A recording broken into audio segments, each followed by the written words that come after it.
Ideas for Impact, a new podcast where innovation meets sustainability head on. Let's take a fresh look at how we do business. Changemakers are innovating solutions to some of the toughest challenges we face in our world. In the process, they are creating their own mark on industry. Our guests are rebels with a cause. They are tearing down barriers, redefining success, and leaving a mark on their industries. Our guests are the disruptors who refuse to settle for business as usual. Join us to unravel the lessons learned behind their failures and their triumphs, and uncover the hidden opportunities for positive change. Co-hosted by me, Joanna Buczkowska-McCumber, and my friend, Deborah Host. Did you know that most cans of tuna on the supermarket shelf hold dark secrets?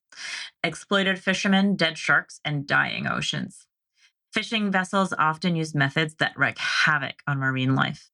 Much of the canned tuna available on the shelves comes from destructive fishing practices and fish that is not caught locally.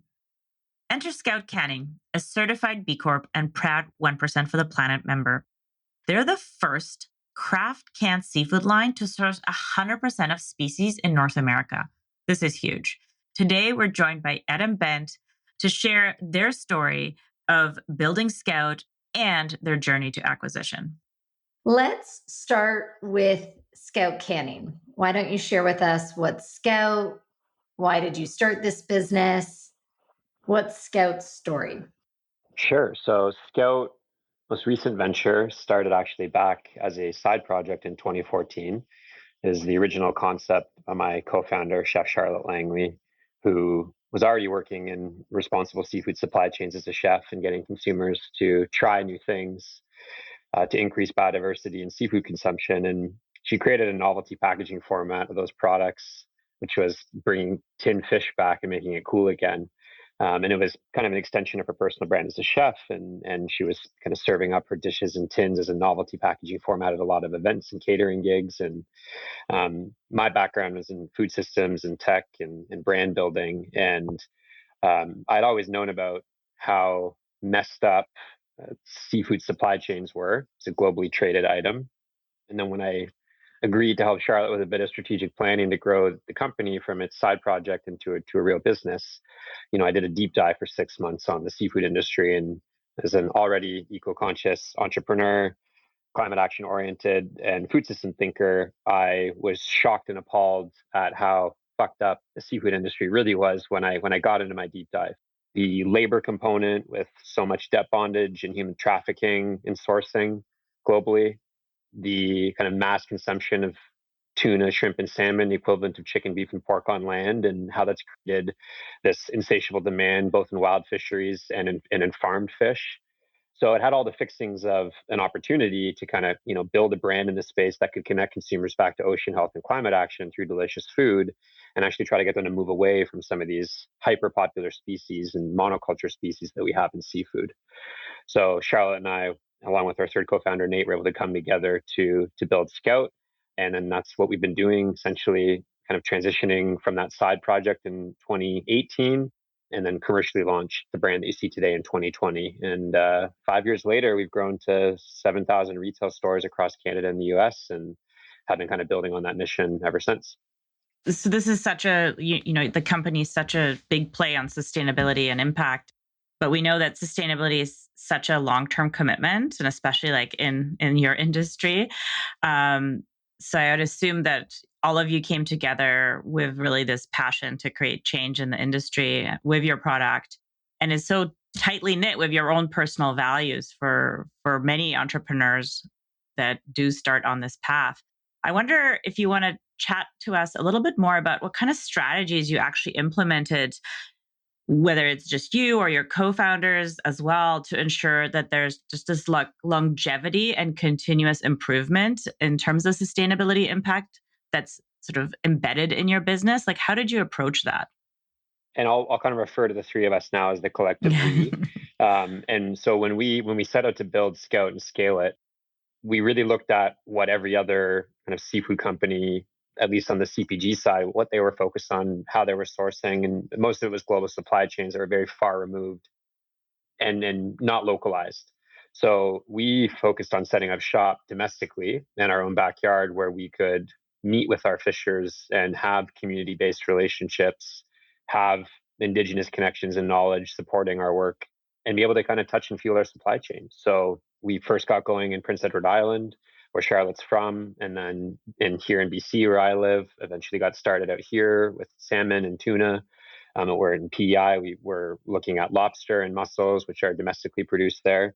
That allowed us to have a lot of kind of controls over our supply chain and knowledge, like what was happening at sea at a ground level in those communities, and ensuring that everybody's paid fairly, treated well, and that sourcing was done responsibly and within kind of quotas and within the certifications that we chose to participate in.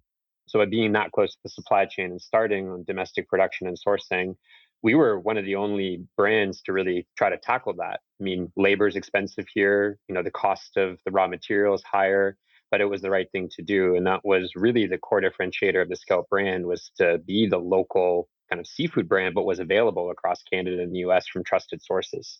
So that was the first step. The second step was layering in the right types of certifications, more as an accountability measure for us. Like how should we be thinking about the business and its scale? So looking at MSC certification, the Marine Stewardship Council, and then looking at B Corp certification, which we did achieve after our second year, and then also becoming a member of 1% for the Planet, so that we could establish an impact program and make sure that we were, building that give back model into our revenue model.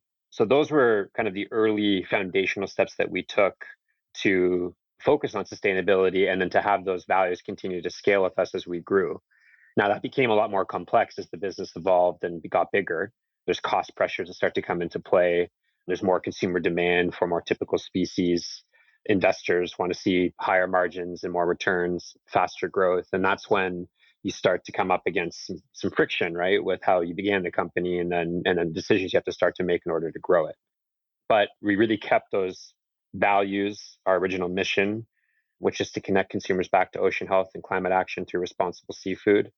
That eventually got changed over to responsibly sourced delicious fish or seafood, just to try to simplify it.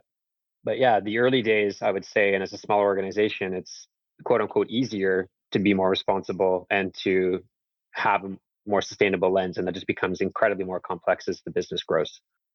Adam, that's for sure. As when I talk and work with companies, I always advise them, especially on things like the B Corp certification, like to get going early when you're still younger, if you are a younger company, because it does get more complex the larger you get. And congrats on that. B Corp is not an easy feat. And so that's great for your business.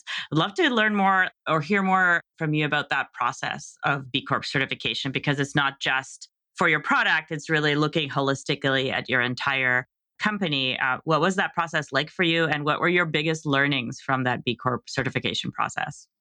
That's an awesome question. And I think that a lot of consumers or the general public aren't actually aware of the difficulty of achieving B Corp. Now, it's even harder for companies that are already established and multinational. I can't even imagine the steps that they have to go through to achieve that status. But if you start early, to your point, you're able to use the B Corp auditing framework to essentially, build a better business, and having those guardrails and policies in mind in the decision-making process.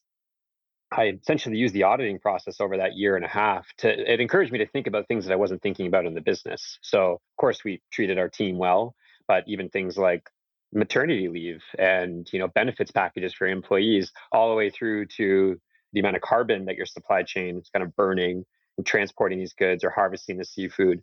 So there's just so many little things, a multitude of them, hundreds, thousands, that kind of stack up across all areas of your business that you weren't necessarily thinking about. And it does give you a holistic blueprint in order to achieve a responsible business. And it pushes you in the right direction. So that's what I kind of meant by the accountability framework. I really felt that B Corp was an accountability framework to help us make good decisions in those early stages and then through our growth process.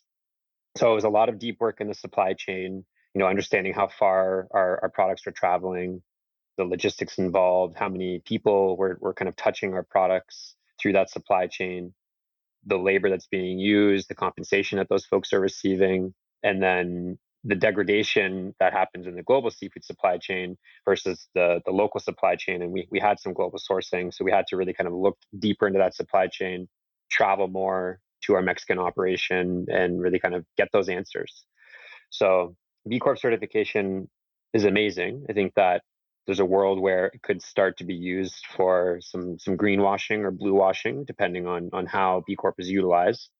And it's no longer the be all and end all. I think that it has changed recently, but it is really helpful for young companies. It's kind of a table stakes thing nowadays, especially in CPG, to get that status.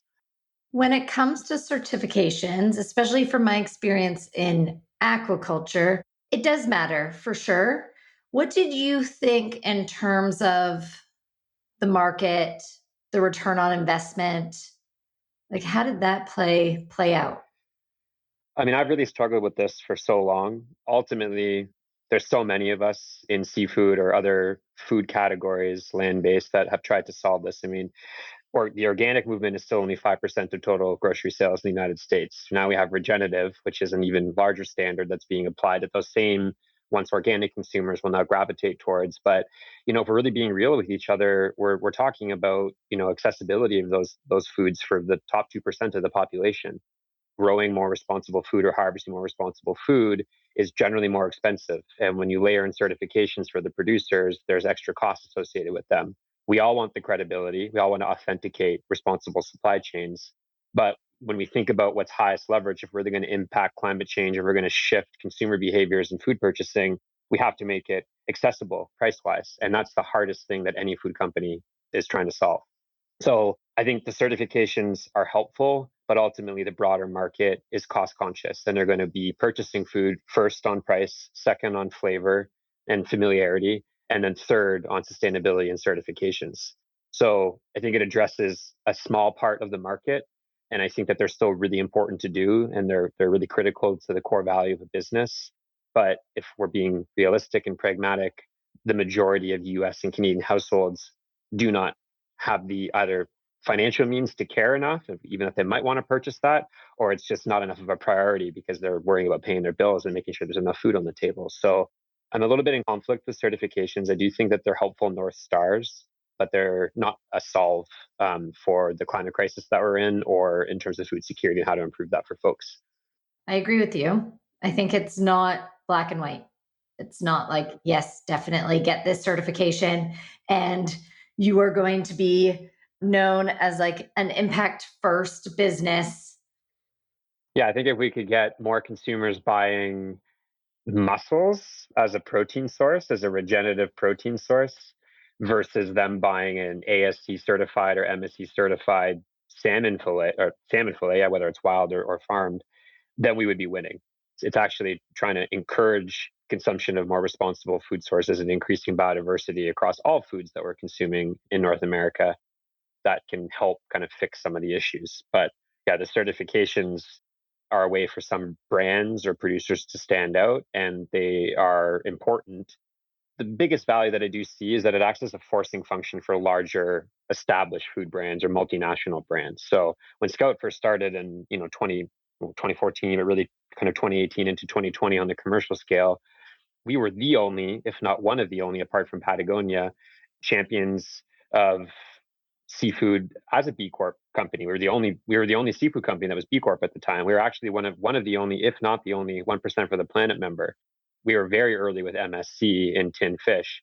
Flash forward to where we're at today in 2024, all of the commodity brands have adopted MSC certification. A lot of them are actually trying to pursue B Corp status, including Oceans here in Canada, which has achieved that. A lot of them are creating impact programs, and they've woken up, and it's the smaller brands, the emerging brands with those values, with the mission, that signal to the market that there's demand there, and it does sometimes force the larger companies to adopt those principles. So I feel like it's kind of like infecting the mothership, and that's what I would say is the biggest win in terms of how we've been able to kind of impact the market. Okay, so Scout, let's go back to what's happening with Scout today. So 2014 to 2024, what's changed? Where are things going next? What do you want to share? So much has changed. I mean, I think we were able to launch and grow the business at the absolute right time before COVID. achieved some funding from some excellent food systems investors who still have the responsibility to their LPs to have a return.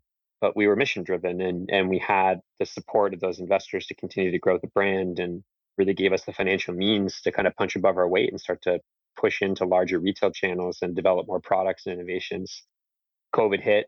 Fundamentally, that had some great wins for the business in terms of growth, some other challenges and supply chain complexities. So that probably negated the growth opportunities. Selling more product, but paying more for it in the supply chain to move it around. And then as we left COVID, I mean, the market fundamentally changed. We entered the economic downturn that we're still in today, and price sensitivity shot up. So at a time during COVID where people were willing to actually spend up for a more responsible product that Scout offered, like our lobster, our mussels, our trout, all domestically sourced and produced and beautiful flavor profiles, and were not widely available from other brands in the tin fish category. So we did really well. And then as soon as the economic downturn kind of took place after COVID, that put a ton of cost pressure. Retailers were charging us more. Supply chain costs had shot up between labor and raw materials, and we actually had to increase the cost of our products even more. Back to my earlier point, Scout became representative of products that are really only available to the 1% or the 2%, people who have more expendable income to spend on responsible food, which was not our mission. Our mission was to kind of democratize seafood, make it more accessible, make it more interesting to the average household, to try new species. So we had to kind of figure out, okay, how can we still be profitable and how can we still grow by remaining true to our mission and our guardrails around responsible sourcing? That's the essence of the business. So we decided to move to Mexico for part of our production. We designed a product line in tuna, which is the most consumed species of seafood in the world, apart from shrimp. And we never set out to become a tuna brand or to even look at tuna, but we had to because that's where the majority of the dollars were in the market. So we set up shop in Mexico and we developed an entirely new innovation, a tuna snack kit.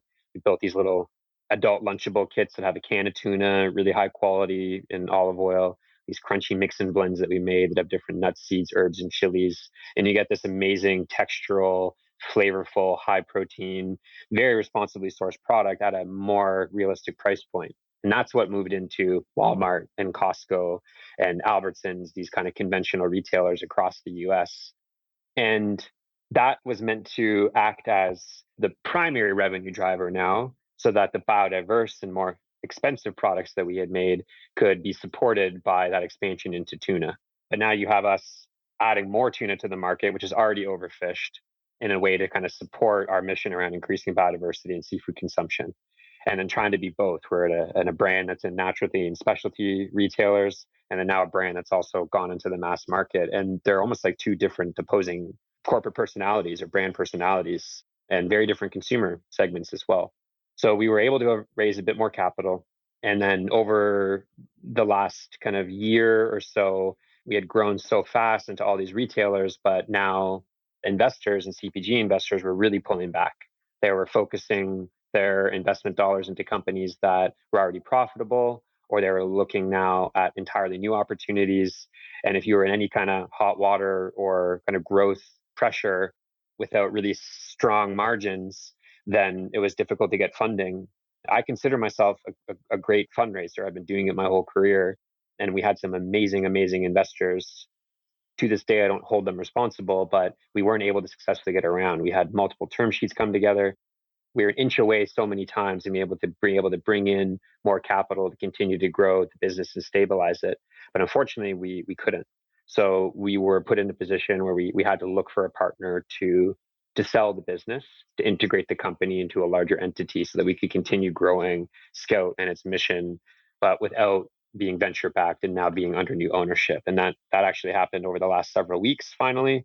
And that's been a big change.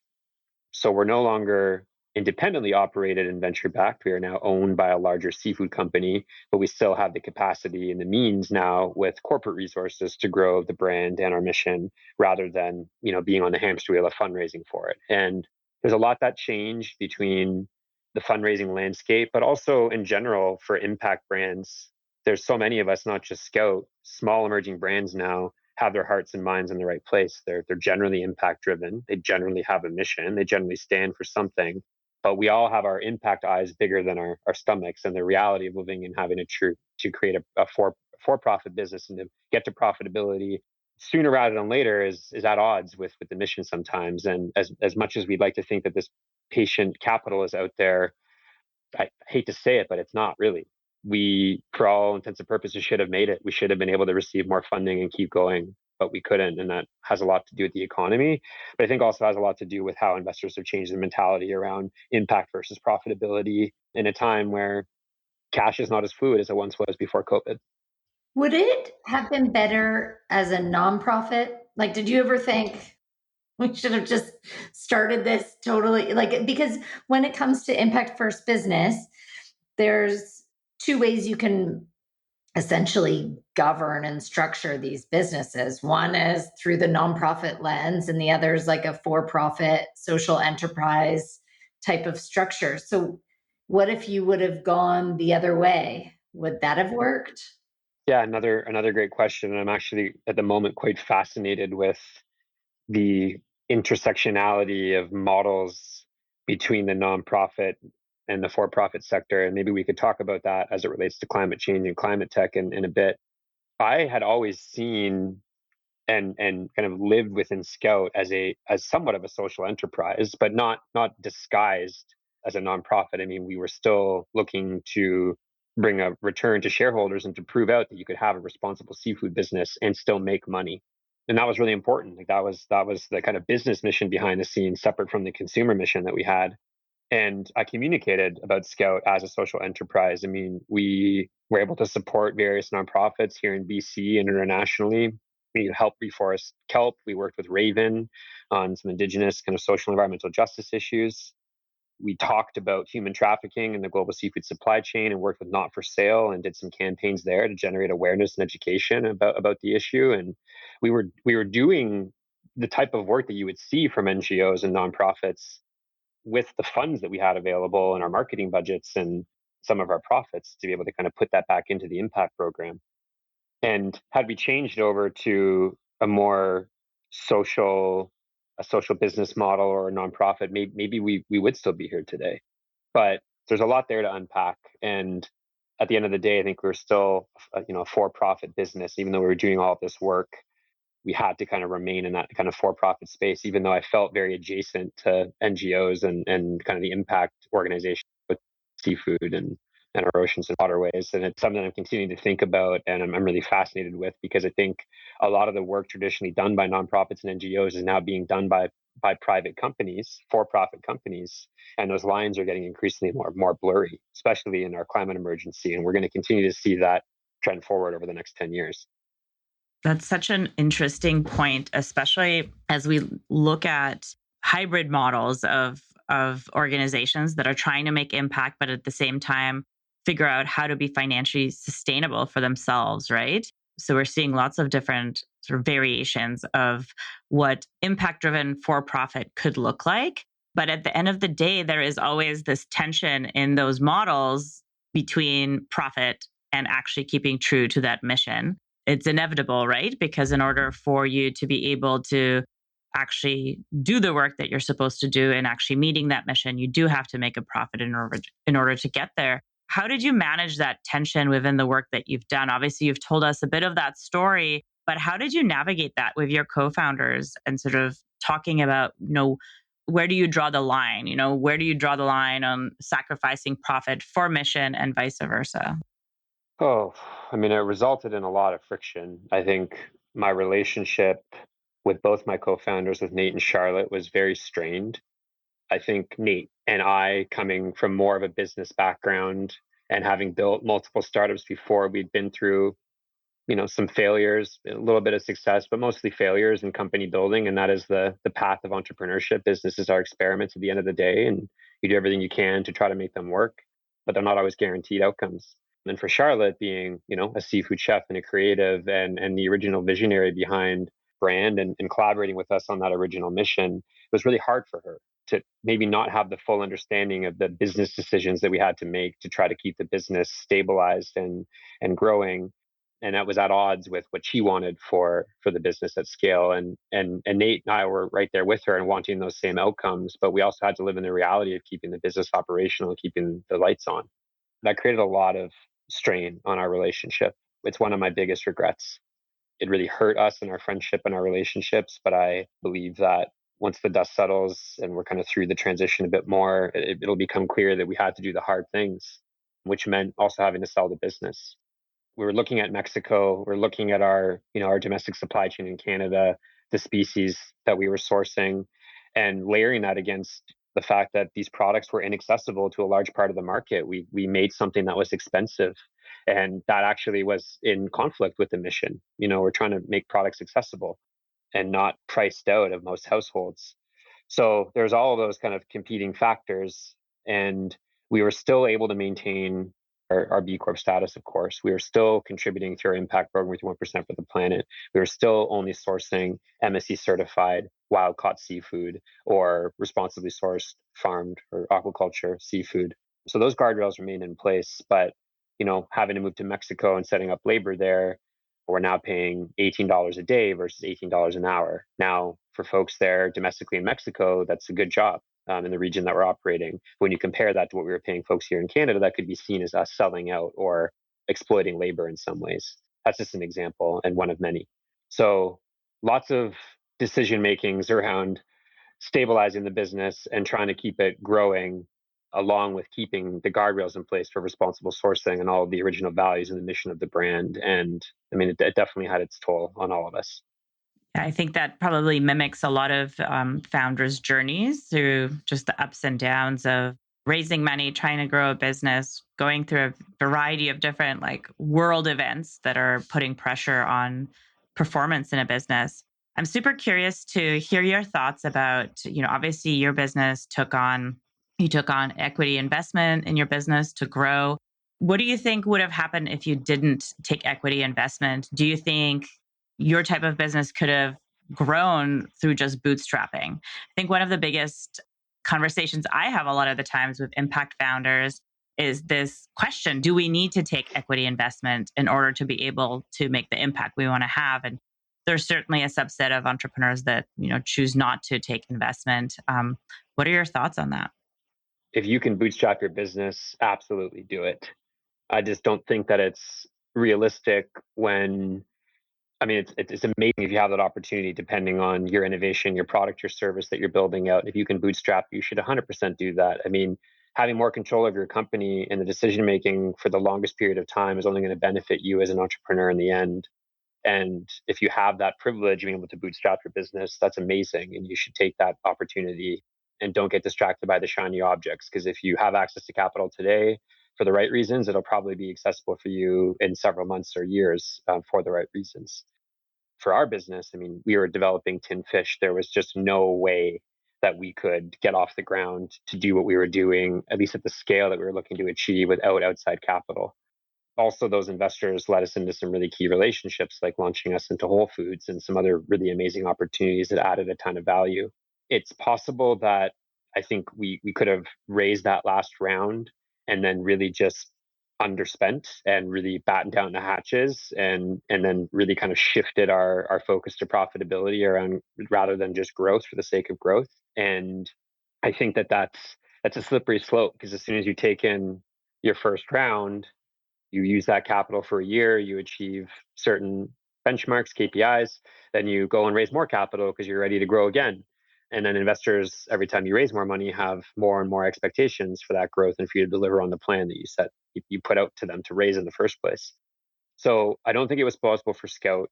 I don't think it's possible for a lot of technology companies who are trying to do some real innovations, and it can be very difficult to get a business off the ground. So it's sometimes the necessary choice that you have to make. And if we're all being real here, Canada sucks at funding early stage entrepreneurs. It is a horrible, horrible place to start businesses. Yet 95% of our companies follow SMBs. But if you want to get any type of debt financing or support from a bank early on in your first 3 years, like, you're out to lunch. They're not going to touch you with a 10-foot pole. It's amazing that we have the amount of small, medium-sized businesses in this country that we do. Easier in the States to access kind of debt financing earlier on to keep that control of your company. But it's very, very tough in this ecosystem to kind of start and scale your first few years without any type of outside capital, whether it be from investors in equity or from the bank.